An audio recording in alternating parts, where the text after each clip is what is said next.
in the world was that you experienced it in this way? So you say I'm experienced. I think what you mean is I'm old. So I've been doing this for a long time. And in particular, I've been working with those parts of the European Commission that have been trying to harmonize corporate tax rates across the European Union for decades. So I don't want to make any sweeping statements, but coming from a country, Ireland, where everybody says the economy is booming, but the health system is a disaster, the education system is no longer great, and you have this very perverse situation where the Irish government, with Apple, is suing the European Commission because the European Commission says Apple owes 13 billion euros to the Irish state, to Irish taxpayers.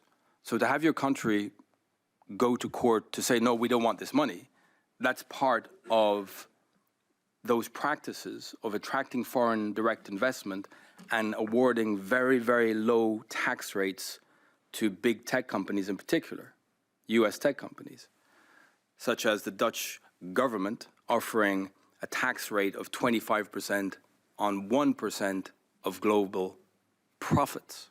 So the profits on all of Uber's operations outside the US will be taxed at 25% or 1%. So I don't think, unfortunately, that this is a unique situation here in the Netherlands. But I think that you cannot have your cake and eat it. You cannot say to your people, we will invest more in education, we will invest more in health. We're very sorry that you have to pay high income tax rates if you're honest workers as employees, and at the same time give these sweet deals, opaque, behind the scenes, confidential, not on the public record deals to foreign companies, and they get to behave the way that they behave. I think that is not just immoral, but at the end of the day, it's not a good thing for people's faith in politics.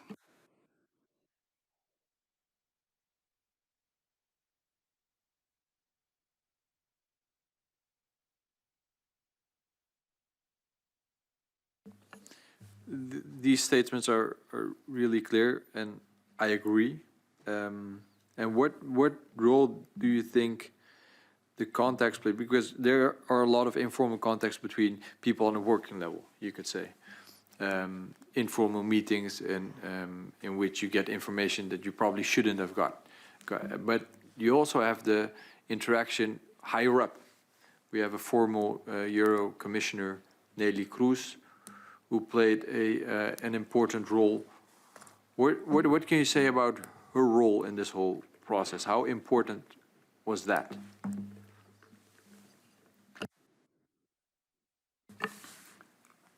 So I should say that, the access that we had to the working level of government here, in particular the tax authority, it was hugely beneficial to us, but it was also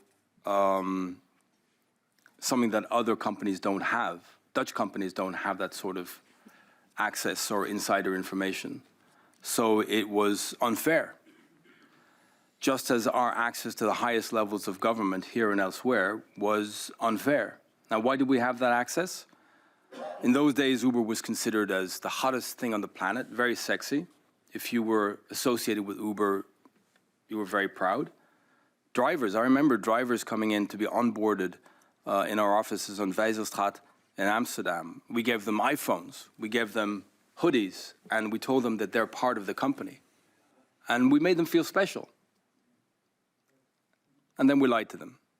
And we raised the commission, we reduced and took away all of the financial incentives that we had provided with venture capital.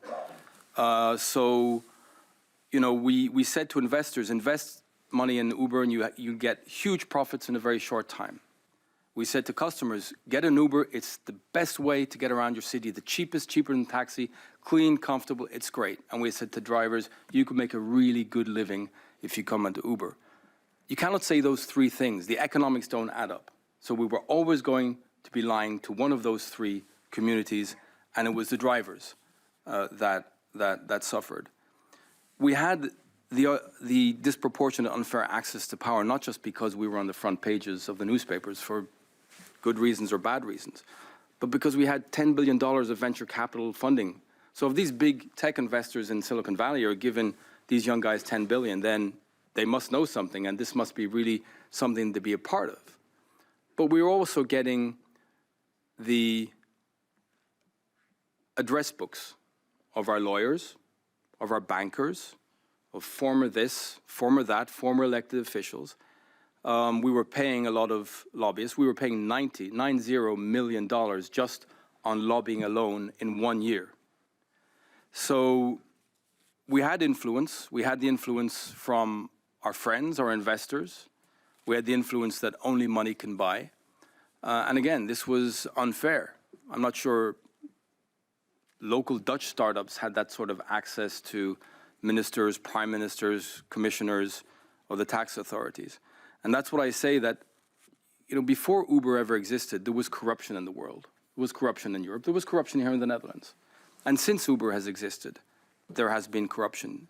Politicians come up with ethics rules and transparency registers, and lobbyists have to sign the transparency registers. The law firms don't. The investment bankers don't. So corruption will continue to change shape until, for once and for all, people like your good selves, democratically elected representatives of the people, put in place rules that cannot be broken, cannot be sidestepped, no matter who you are, no matter who you know, no matter who you pay, or no matter how much money you have. So we were drunk, we were high on the influence and the access that we had, even though we were not making a single euro in profit. We were not paying a single euro to the Dutch tax authority.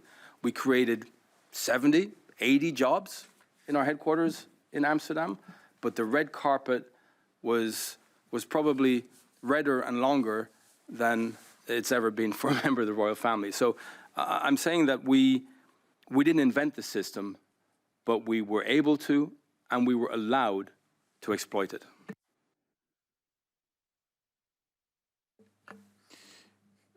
Do you think, especially the people higher up that you had access to, that they were driven by corrupt motives? Or do you think they were motivated by what we also talked about, that they thought they were attracting a lot of work, jobs, money to the Netherlands? Or were there personal and corrupt motives? Can you say anything about that? I will only talk about my own experience. I believe that the majority of politicians that I encountered, their motives were not about personal financial gain, not about corruption, but they thought, naively, as it turns out, that by meeting with us, by taking our calls, that there would be some benefit. I met with the Prime Minister before, when I was working for the New York Stock Exchange. But that was legitimate. We owned the Amsterdam Stock Exchange. We created wealth, jobs for the Netherlands. We would go to Davos and get access to Rutte and anyone else we needed to. To have that same access when you're at Uber, with no tax revenue, hardly any employees, that certainly was strange. You asked me about a former Dutch politician who was a former vice president of the European Commission. I mean, I think there was a sense among people, and I don't want to say too much because there is an ongoing investigation by the European Union's anti-fraud office. Again, if I'm given written questions, I will provide not my opinion. I don't think nobody's interested in my opinion, but I will provide you with the relevant data. I think there's just, and I have the greatest respect for people who do what you do for a living. But this is why ethical regulated lobbying is very important, because unless you have access to the real information, then politicians are going to continue, taking the calls from the guy who raised all the billions for Google, or taking the calls from this investment banker or this senior partner in a law firm saying, hey, this Travis Kalanick guy, these guys are going to create so many jobs and so much tax revenue, you should meet with him, meet with his people, etc. So I think politicians have a very, very difficult job, but it's important for you to have more information, not less, as long as people like me have to go through formal, public, reported, documented proceedings in order to get access to you, to provide that information, and for that to be on the public record. So in conclusion to that question, and I met ministers, commissioners, presidents, prime ministers, and I was shocked that they would let me even into the room. I don't believe that any of the senior politicians I met were looking to get access to Uber for personal gain. Now, some of them subsequently did become consultants, advisors, paid advisors, and that's a different category.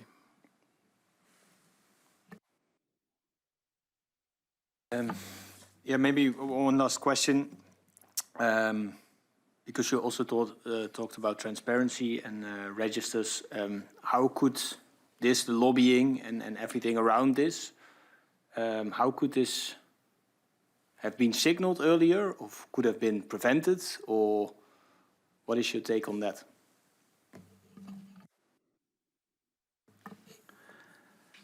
I mean, I have my ideas. I've been doing this for almost 3 decades. I don't think I'll be doing it for much longer, given that I'm now a whistleblower. I'm not sure any company would want to hire me to do this job. But I think you have to be politicians. People. When I say politicians, I mean people with decision-making power. Whether you're the head of the tax authority, the head of the competition authority, the minister, the Secretary of State, the Prime Minister, you have to listen to your officials, your advisors, the civil servants who are paid by the taxpayers. If you're having a meeting, that's fine, that's on the record. The notes should be published. If you're having a phone conversation, there should be a record of that phone conversation. If you're sending text messages, you should realize that that should be as transparent as the formal meetings you have. I mean, the number of text message exchanges and WhatsApp exchanges I have had with senior government ministers, prime ministers, presidents, the advantage of iMessage, or the disadvantage if you want to hide it from the public record, is that the backup goes back years and years. I think you have to put everything on the public record. And I think any company that comes to you, that wants a private meeting, that wants a dinner, wants a lunch, wants to see you at the weekend, you say no. And any lawyer that comes from one of your big law firms to say, I represent this company, that company, let's have a drink, let's have dinner, let's have a meeting. But I'm a lawyer, so that has to be off the record because, you know, attorney-client privilege. That's just a form of corruption. So don't just put your lobbyists on the transparency register. You know, I've paid, on behalf of Uber and other companies, millions to law firms to do political access and political lobbying. Investment bankers. You know, I've got emails in the Uber data from Barclays Investment Bank asking me, you know, not if I want to meet the Prime Minister, David Cameron, but which week would be suitable, and here's his mobile number. I mean, you can't have one law for public policy professionals and then let the lawyers say, but this is not in the public interest, it's confidential. Or bankers say, no, we don't want the public to see this. They wouldn't understand it, and it's got to stay between us. So I think the politicians have even more responsibility on the shoulders now in the world of technology. And I think also you have to listen and empower your civil servants better. And I think if you pay politicians better, if you pay civil servants better, then there's also the incentive to do one job, not two, not three, and to do so in a democratic and a very transparent manner. I want to take a few more questions. I'll go back to that quite amazing tax deal. So you've got global profits outside of the US. Within the US, they're taxed within the US, but everything outside of the US formally is being taxed in the Netherlands, though obviously there is a sort of headquarter in the UK as well. And you have a tax deal with the Dutch tax authorities that if you make 1,000 euros of profit, only 10 euros are taxed, and you only pay 2.50 euros as tax. That's basically the deal you get. And the rest, you can go to the Cayman Islands, you can go to the Seychelles, or whatever you want to. Now, how did the other authorities from the other foreign tax authorities, did they ever know about this tax ruling, and how did they react? So back in those days, and it hasn't changed until these reforms that the OECD reforms that the governments have now endorsed, until they become law in the European Union and here in the Netherlands, those tax practices remain permitted, although, as I said, I believe them to be immoral and unethical. I don't know to what extent the French, the Belgians, the Italians knew the actual contents of the tax ruling, or if the Luxembourgers were sharing the tax rulings that they had with Fiat or Starbucks, et cetera, or the Irish that they have with Apple and now Facebook and Google and TikTok. There's still this competition, and we say, oh, it's because they're super educated, they speak great English. I mean, I think we're taking our citizens for fools. But France, Belgium, and others, as I said, in my experience, and again, the data shows this, all of the reports I was getting from our teams in these countries, it's not because the Netherlands was allowed to offer this sweet tax arrangement to Uber that the other member states would take it on the chin and sit back and stay quiet. And as Uber's operations grew, the French, Brits, and others knew that what we were doing in Paris and London, it wasn't just sales and marketing. All of our operations in Western Europe and subsequently in Europe, Middle East, and Africa, all of our operations were managed, directed, and led from Paris. I think that even if the agreement with the Dutch state allowed us to pay our corporate tax in the European Union in one country, it didn't mean that what we were saying to the tax authorities in France was accurate or true. It would actually imply, and the data I think does more than imply this, that we were not telling the truth. In another form of English, that we were lying to the French tax authorities.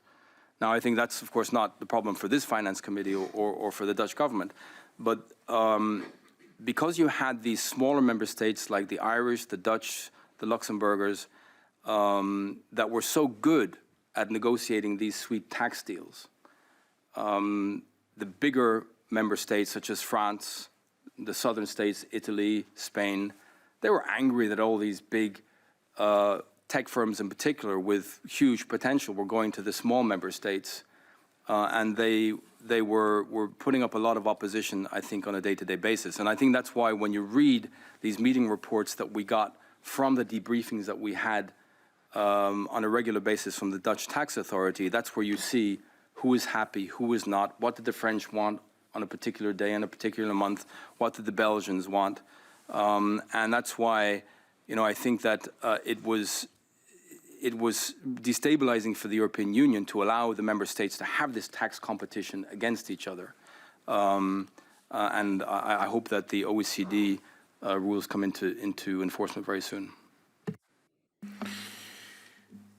So how did the Netherlands solve the issue with France? Because France was obviously claiming Uber has a taxable presence, in Dutch a vaste inrichting, in France, and the Netherlands were claiming not. But France was pretty insistent. And at some point, the Dutch tax authorities seem to have dropped their claim. How did that go? I don't want to give you inaccurate information. I'm sure that somebody at Uber will call a journalist immediately if I give you information that's not factual. So I will have to go back and look in the data. But I know from the past few days, I did some preparation for this meeting, but because there's so much data relating to the tax issues, I don't have an exhaustive recollection. I know that we found some sort of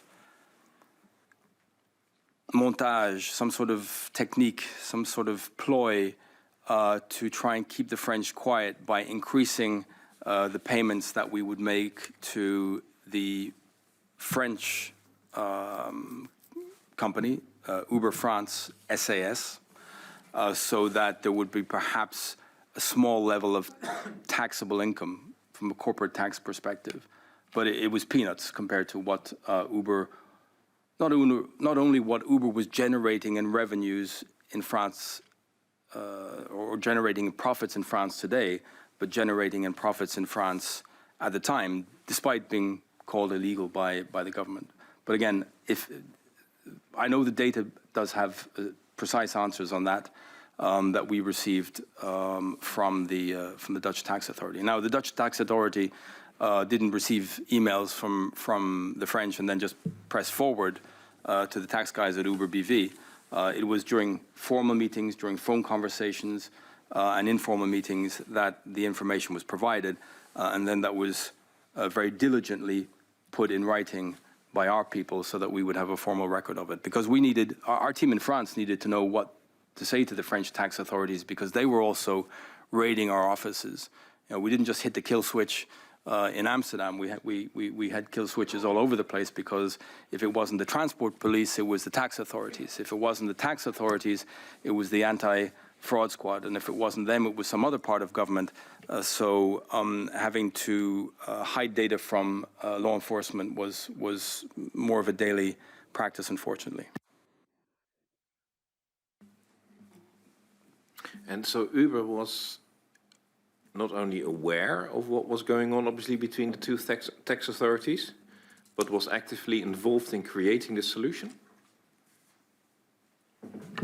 I think the data shows that we had input into what the Dutch tax authority was subsequently saying to its counterparts. I believe that we were informally invited to make suggestions because it was one thing for the Dutch tax authority to come to us and relay the concerns or the complaints of other tax authorities, but we needed to help them to help us, if you like. Okay, so you were working together with the Dutch tax authorities to make sure you would pay as little as possible in France at the time. Were there any other countries whose information was being shared with by the Dutch tax authority? Again, I don't want to speculate, but from recollection with regards to what is actually in the data, definitely Belgium, I think also Denmark, and both in the EU working group on tax, but also bilaterally, the tax authorities of the United Kingdom. They were in the EU at the time. Thanks. You had a meeting with Rutte. Were tax issues ever discussed in the meeting you had with Prime Minister Rutte? Not in the meeting. We didn't discuss the tax issues. When we hosted him on the 2nd of February 2016, the then chief executive of Uber, first of all, he didn't want to show up for the meeting because he was unhappy that Rutte was not doing more to push back against the enforcement of ILT. So the meeting notes from that meeting show what the Prime Minister said and what we said to the Prime Minister. But there was no discussion of tax. He was very upbeat, very positive, very complimentary, and encouraging us to grow further. Then he specifically named ministers in his government that we should sit down with to try and work things out. But this was with regards to enforcement against Uber Pop and not about any tax problems. So you suggested while the public prosecutor was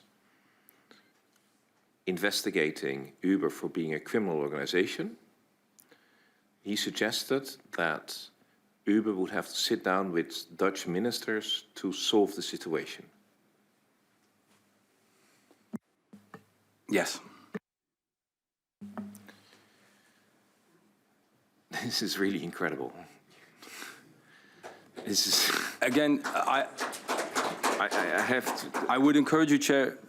One thing I learned from the investigative journalists is it was fascinating to work with all these journalists, and again, all these laptops and all the notebooks, and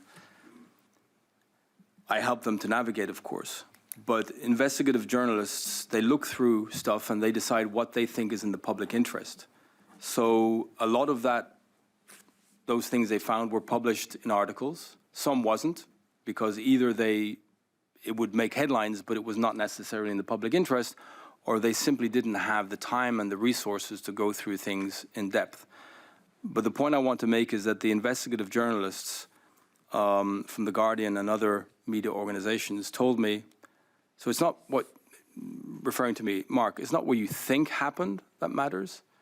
It's not your opinion that matters. It's what the data that you possess, it's what that data shows and proves, that's what matters. So when you, Mr. Chair, ask me in this Finance Committee of the Dutch Parliament what the Prime Minister of the Netherlands said in a meeting, I only know what he said in the meeting, not just because I was sitting in that meeting, but because a meeting report was written and circulated immediately after the meeting, and what he said in the meeting was therefore in that meeting report.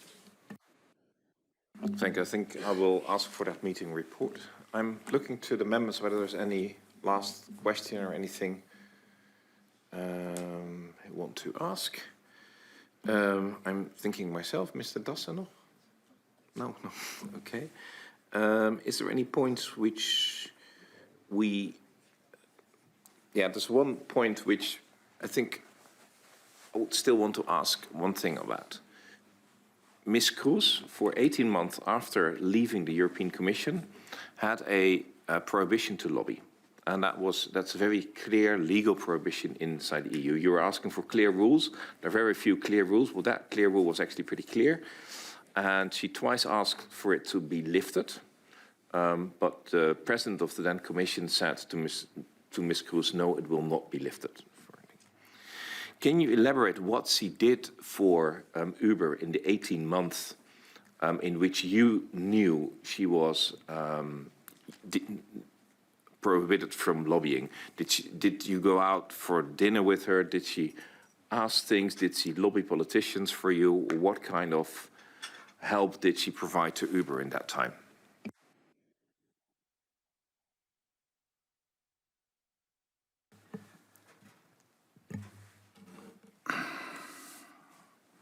So the short answer is, again, this is not a courtroom. I'm here, and Ms. Kroes is not here.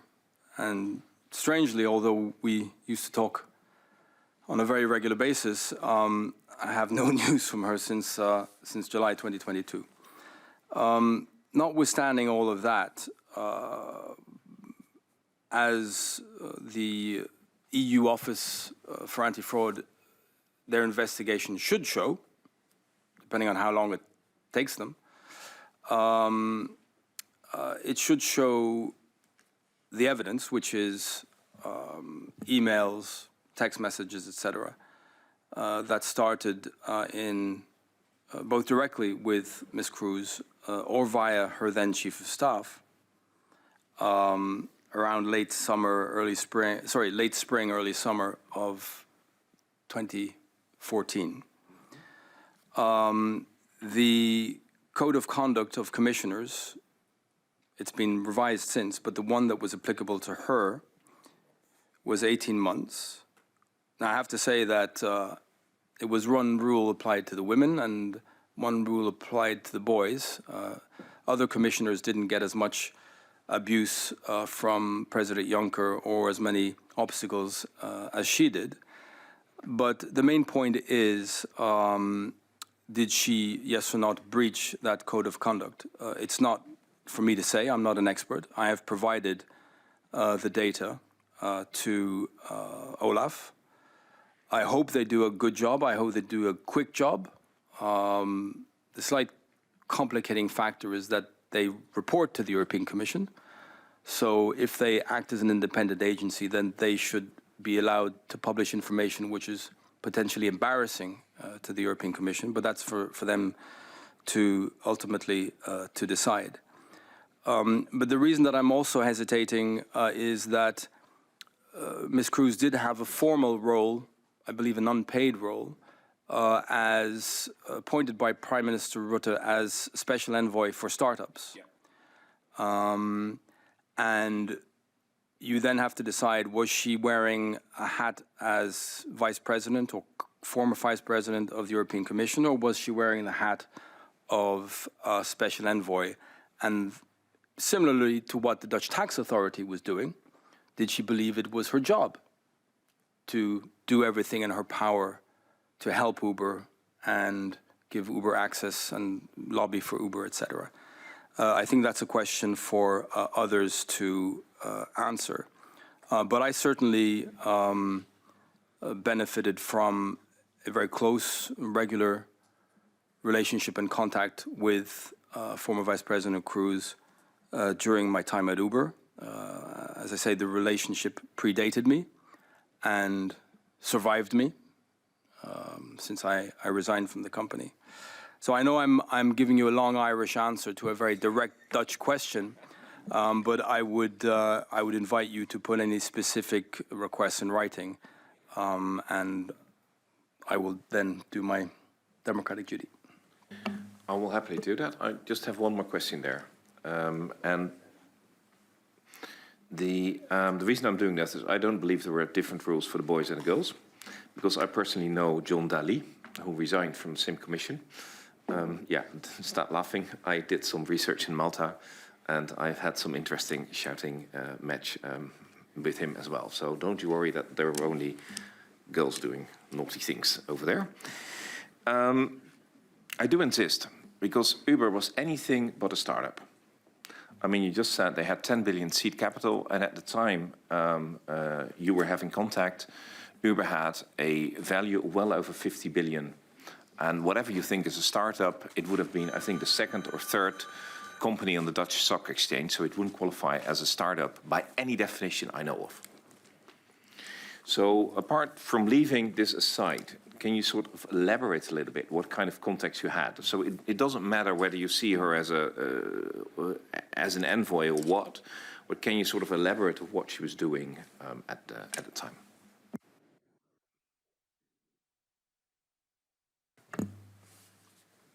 So again, the data shows that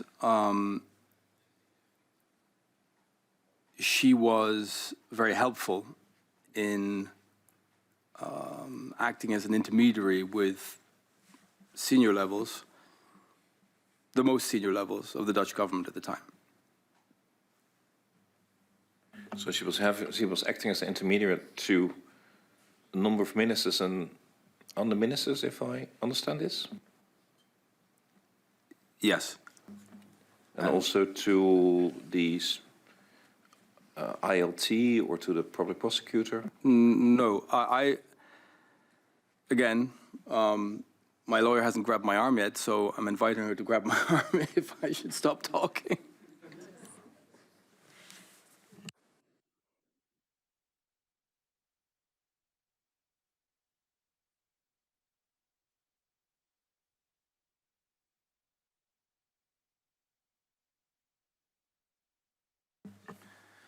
So I don't want to undermine any investigation. Nonetheless, the data that I possess shows that the person in question was, as we say in English, back-channeling with Dutch government ministers, with the Prime Minister, not with the working level of ILT, not with the public prosecutor. We're talking about the most senior level people in the Dutch government and in the European Commission during my time. And I can only speak to the data that I have because these were communications directly to me, from me. It was when you were getting enforcement from ILT, when you were getting dawn raids, when you were getting people arrested, and when you were getting drivers harassed, it was great to have this privileged access that we had at the time. Okay. Thank you very much. I should just add that she was also present in the meeting with the Prime Minister that I referred to on the 2nd of February 2016, so you'll see reference to that in the meeting notes. Thank you. Thank you very much for coming and for actually providing answers as clear that this is my personal view, that you could become a Dutch government minister, because usually they're not as clear as answering as you do and as the matters you've answered. I know situation of a whistleblower is not very easy, so if we can help you in that, we will. We cannot decide here today because we need a majority of the committee, but I think a number of us will ask the committee to ask you for a few documents in writing. And we'd also like to be updated on what's happening in the French Parliament. If there's anything, feel free to be back in touch with us. Thanks for coming, and also thanks to the public for coming and listening. This discussion is not over yet, I can tell you, and I'll close this meeting.